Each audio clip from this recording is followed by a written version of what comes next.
তো আজকে আমি ব্লগটা সকাল থেকে শুরু করছি। তো আজকে আমার এই ফ্রেন্ডটার বার্থডে, তো চলে আসলাম এর বাড়ি সকাল সকাল ওকে উইশ করার জন্য। তারপরে এই ফ্রেন্ডটা সকাল থেকে বলছিল ওকে আসবে না আসবে না, তারপর ওকে এসে সারপ্রাইজ দিয়ে দিল। তারপর আমরা সবাই মিলে রাত্রে ডেকোরেশনের জন্য আয়োজন করছি। তো দেখো এখানে বেলুন ফুলিয়ে নিচ্ছি, তো সব কিছু কমপ্লিট। এই যে দেখো এখন বার্থডে গার্ল। তারপর আমাদের ডেকোরেশন করা কমপ্লিট হয়ে গেল। তারপর এখন কেক কাটার জন্য বার্থডে গার্ল চলে আসলো। তারপর আমরা সবাই মিলে একটু ফটো তুলে কেক কাটা শুরু হয়ে গেল।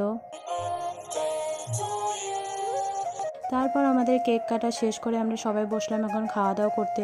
তো দেখো এখানে প্রথমেই দিয়ে দিয়েছি আমাদেরকে ভাত, তারপর দিয়ে দিল ডাল, বাঁধাকপি ঘন্ট আর লেবু। তারপরে দেখো এখানে এই ফ্রেন্ডটা খেয়ে রিভিউ দিচ্ছে ডাল আর বাঁধাকপি ঘন্ট দিয়ে। তারপরে খেয়ে বললো খুব টেস্টি হয়েছে। তারপর আমরাও খেয়ে নিলাম। তো এখানে আমাদেরকে চিপস দিতে ভুলে গিয়েছিল, তারপর চিপস দিয়ে দিল।